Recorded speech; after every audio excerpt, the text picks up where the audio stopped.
ZNS Total Sports is brought to you by Fourth Terrace Diagnostic Center. Good evening, Bahamas. I'm Amajal Knowles with your Saturday sports. Well, a champion has been crowned in the Bahamas Government Departmental Basketball Association after the Olivia Guesthouse Cybots completed the sweep of the Gladstone Road Liquor Panthers in a hard-fought Game 3, clawing out the 89-88 win in the best-of-5 series. Ernest Sanders led the Cybots with 26 points. We caught up with him after the game. Acting that, man. You know, first of all, you got to respect the guys. They were 13-0. All right, but guess what? It's good to be humble. You know, we were the humble cats going in. That shows seniority, all right? Seniority against rookies. Hey, mind you, they're still good, mind you. They're good, but we just had to do what we had to do. Hey, they call these free throws, but they ain't free all the time, but you was clutched on the stress of these free throws down here. Oh, yeah, man. Hey, veteran. Woo! Saunders flanked by teammates, adding that it's a sweet feeling to repeat as champion. I done been through this before, 6 years in a row, hey? Just a repeat, that's all. How does it feel to repeat out here tonight? Hey, thank you, man. We expect this. We expect this. Hey, don't count us out. Remember, we still champions. An emotional Wade Watson, head coach of the Cybots, said all the praise must go to the players. I can be honest with you, right? Basketball in the Bahamas is different from basketball in the region, different from basketball everywhere. But I thank God, you know, we persevered. They made some crucial mistakes down the stretch, and we were able to capitalize. I really want to say thank you so much to my sponsor, Mr. Brown, from Olive Guesthouse. We didn't have an opportunity to get a sponsor until late, and he jumped on board with us. I want to say thank you to my coaches, but most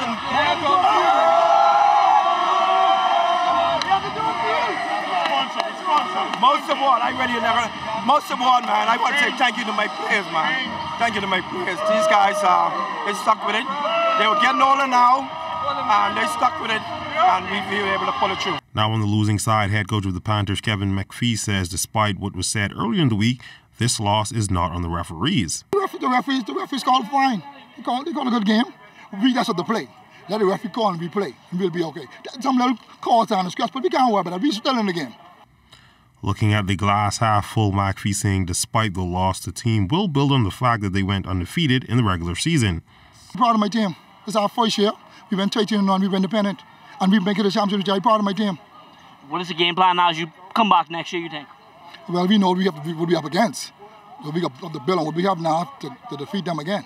We have to do that. Sailing news, the Bahamas has been pegged to host the North American Sailing Championships next year. And Director of the Bahamas National Sailing School, Robert Dunkley, saying this is a major feat for the country, and he has some lofty expectations for the event. But the North American Championships will be the biggest or the largest event we've ever had in the Bahamas. There'll be 160 to 180 participants from 20 or more countries in the world. And there will probably be over 500 people involved by the time you look at the sailors and their parents and their siblings and the officials who are all coming in. And it'll be September the 27th to October the 4th, 2019. And we're certainly looking forward to it. We have a very dedicated committee of people that already have started working on this. And we feel confident we're going to have a great regatta, and we look forward to it. Dunkley adding that organizers were standoffish at first, but due to the rising prominence of the sport amongst younger people, they had to take advantage of the opportunity. Not only the young sailors' talent, but also the parents are really getting involved, and with their involvement comes the ability to run regattas. And the more regattas we run, they're involved with those regattas. They really start to develop the talent and the interest to run a major international event. So we'd been asked some years ago to host the Optimus North American Championships, and we were reluctant to do it. But now we feel we're at that comfort level with the talent that we have, the interest that we have, with parents, with individuals, but also with corporate sponsors. This is it's a $300,000 event. That's what it costs to run that event.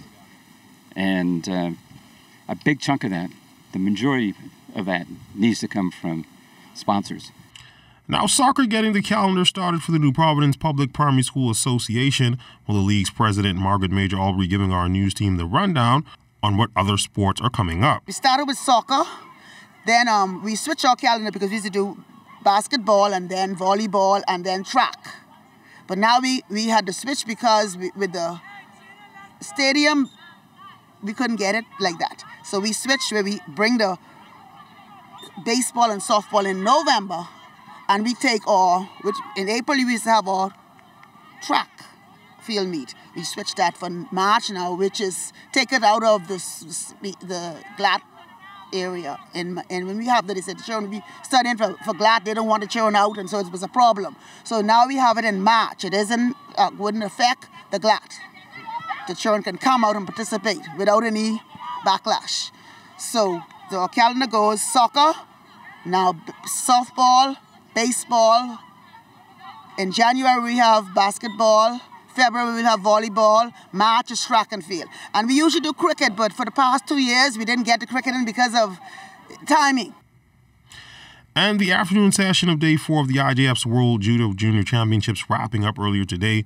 Only two Bahamians competing in today's session, that being Larry Marshall, who competed in the boys under 100 kilo weight class, wherever he came up on the losing end to Portugal's Alexandre Tidioso.